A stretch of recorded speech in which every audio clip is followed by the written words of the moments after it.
On a pleasant October evening, three boys were out on their bikes when a masked man kidnapped one of them. For over 27 years, the community in Painesville.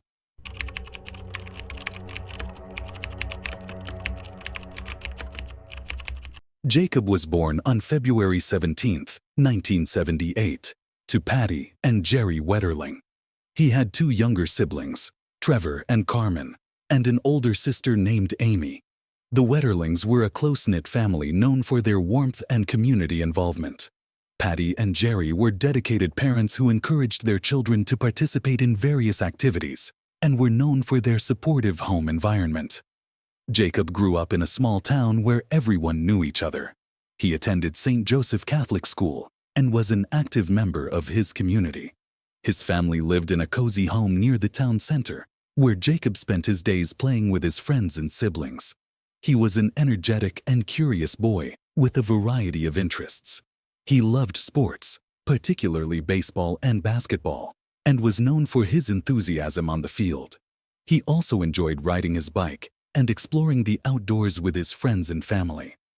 Jacob was a typical preteen who enjoyed spending time with his friends, watching TV, and playing video games.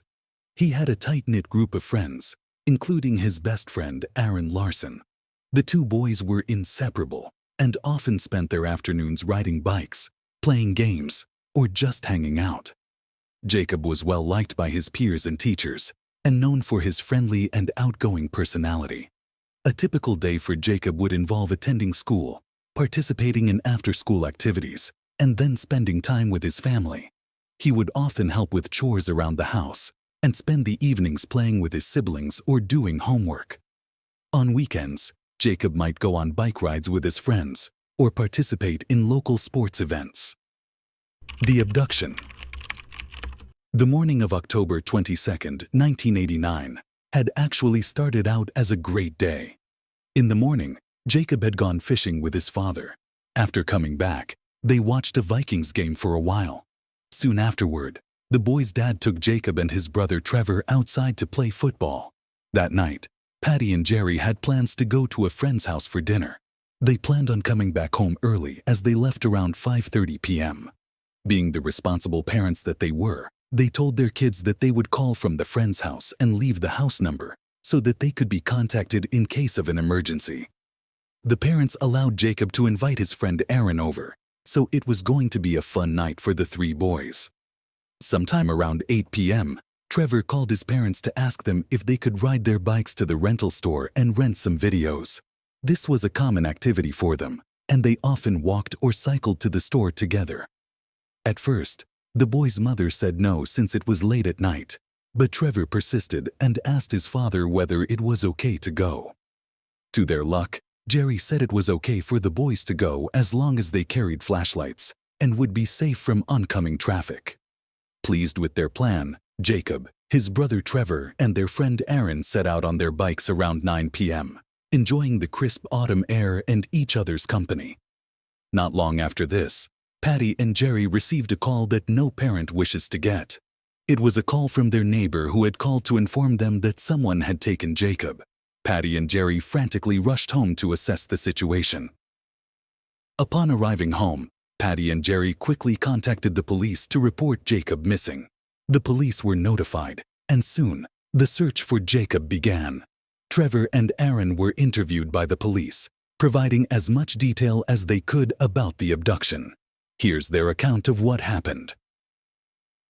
As they were riding back home, a masked man suddenly appeared from a driveway, ordering them to turn off their flashlights and lie face down in a ditch. He asked each boy their age. It was as if he were choosing which boy to take. Since Trevor was younger, he decided he didn't want him, so the man told him to run and not look back. Then he looked at Aaron and Jacob and decided he didn't want Aaron. Aaron was given the same directions as Trevor. The masked man told him that he'd be shot if he looked back. This was the last time Jacob was seen alive by anyone other than his captor. Trevor and Aaron, terrified and in shock, quickly ran back to their home, which was nearby. They were frantic and scared, knowing something terrible had just happened. Once they reached home, They alerted their neighbor, Rochelle Curtis, who was babysitting Jacob and Trevor's 8-year-old sister, Carmen. Rochelle was the one who contacted Patty and Jerry Wetterling to inform them of the incident. The police were notified around 9:30 p.m., and within minutes, officers began searching the area. The search effort quickly expanded to include the FBI, local law enforcement, and volunteers. Aerial and ground searches were conducted, with officers and volunteers combing through the area where Jacob was last seen. At the abduction site, investigators found tire tracks on a long driveway adjacent to the road, along with adult and child-sized footprints. These were considered potential evidence and were thoroughly documented and analyzed. Trevor and Aaron provided more details about the abduction, describing the masked man and the events leading up to Jacob's disappearance. The days and weeks that followed were incredibly difficult for Trevor and Aaron. Initially, they were under police suspicion. Authorities thought that perhaps both boys had gotten their hands on a gun. They had accidentally killed Jacob and were using the masked man theory as a cover-up. Obviously, this was far from the actual truth. What's even more difficult is the fact that both boys were consumed by guilt and fear, struggling to come to terms with what had happened. Aaron, in particular, felt overwhelming guilt for leaving Jacob behind, a feeling that would haunt him for years to come.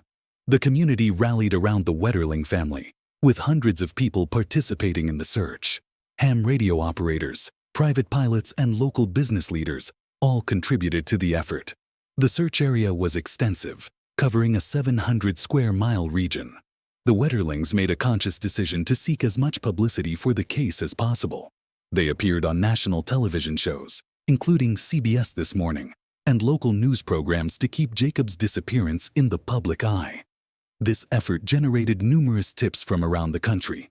Little did they know that close by where they lived, another boy had experienced a very similar situation. Jared Shirel. That boy's name was Jared Shirel. On January 13, 1989, something equally horrific happened to Jared, a young boy who was just a few days shy of his 13th birthday. He was walking home alone from a local cafe in Cold Spring, Minnesota, when he was abducted by a masked man. The man pulled up in his car, asked Jared for directions, and then forcefully grabbed him, pushing him into the back seat. The abductor claimed to have a weapon and threatened to use it if Jared did not comply. Jared was driven to a remote area where he was assaulted. Afterward, the perpetrator released Jared, warning him that if the authorities got close to finding him, he would hunt Jared down and kill him first. The assault left a lasting impact on Jared's life. He suffered from recurring nightmares, fear, and anxiety that continued for decades. The lingering thought that his attacker was still out there, coupled with the lack of belief from law enforcement, made his trauma even worse. Jared was repeatedly interviewed by investigators, especially after Jacob Wetterling's abduction. These interviews were often intense and traumatic, with one particularly tough session on December 11, 1989, where investigators insinuated that Jared knew his attacker. These experiences affected his ability to concentrate on his work as a plumber, causing him to leave well-paying jobs. His marriage also suffered due to his emotional struggles, and he became overly protective of his children. As Jared grew older, he became obsessed with solving his case, hoping it would lead to answers for the Wetterling family. He realized that his abduction and Jacob's might be connected, so he began doing his own research. This is where a journalist, Joy Baker, entered the picture. Joy Baker. Joy Baker is a blogger and true crime enthusiast who in 2010 became deeply invested in the unsolved cases of child abductions and assaults in the Paynesville area of Minnesota. In 2013, Jared discovered through Joy Baker's blog that there were other similar incidents in the Paynesville area during the 1980s. Baker's research highlighted a series of assaults by a man nicknamed Chester the Molester. She compiled several key pieces of information, realizing that around the time Jacob was abducted, 5 other boys had also been taken between the summer of 1986 and the spring of 1987. When Baker came across Jared's case, she discovered that he had been abducted and assaulted just 9 months before Jacob. Moreover, There were startling similarities between how Jared described his attacker and the description provided by Jacob's friends, Aaron and Trevor. At that time, Jared was living in Alaska, but had returned to Painesville. After reading Baker's findings, Jared began to suspect a connection between these incidents and his own case. This newfound determination pushed Jared to find the perpetrator and finally get the answers he had been searching for all these years. Jared started his research by reaching out to old friends and other potential victims, encouraging them to come forward and share their stories. He also reviewed police files, finding critical information that would eventually come full circle when the case was solved. The breakthrough. In 1989, law enforcement had suspected a man named Danny Heinrich in connection with Jacob's abduction. However, due to insufficient evidence, they could not charge him, and Heinrich was eventually released. Given the odd similarities between Jared's and Jacob's cases, there was speculation that the same man could be responsible for both abductions. In 2015, Heinrich was named a person of interest in Jared's case. Remarkably, Heinrich's DNA was discovered on Jared's clothing from the day of his abduction in 1989, making it clear that Heinrich was the masked man responsible for both crimes. Despite this discovery, the statute of limitations had expired, preventing authorities from charging Heinrich for Jared's abduction, even though he was clearly guilty. Nonetheless, police conducted a search of Heinrich's residence and uncovered disturbing evidence, including 19 binders of inappropriate images on his computer. These binders contained between 10 and 150 images each, featuring minors under the age of 12. In a plea bargain deal, Heinrich agreed to reveal the location of Jacob Wetterling's remains. On September 1, 2016, authorities were led to the site where Jacob's remains were buried. A piece of red fabric, later identified as the sweatshirt Jacob was wearing, was found sticking out of the ground. It must have been heartbreaking for Jacob's family to realize that all these years, a small piece of his clothing had been visible, waiting to be discovered. 2 days later, Jacob's family publicly confirmed that his remains had been found. For years, they had clung to hope that he might be alive, but their worst fears were confirmed when they learned Jacob had been murdered shortly after being taken. Heinrich was charged with possessing illegal images and received a maximum sentence of 20 years. During Heinrich's sentencing, Trevor, Jacob's friend, reflected on the life-changing events. On the night of October 22, 1989, the life that I knew was stolen and changed forever. This terrible creature who thought it was okay to steal another human being and end his life out of fear of being caught is and will always be a threat to society. Aaron also spoke at the hearing, expressing the immense guilt he carried. For 20 years, I lived with a huge amount of guilt from the choices made that night.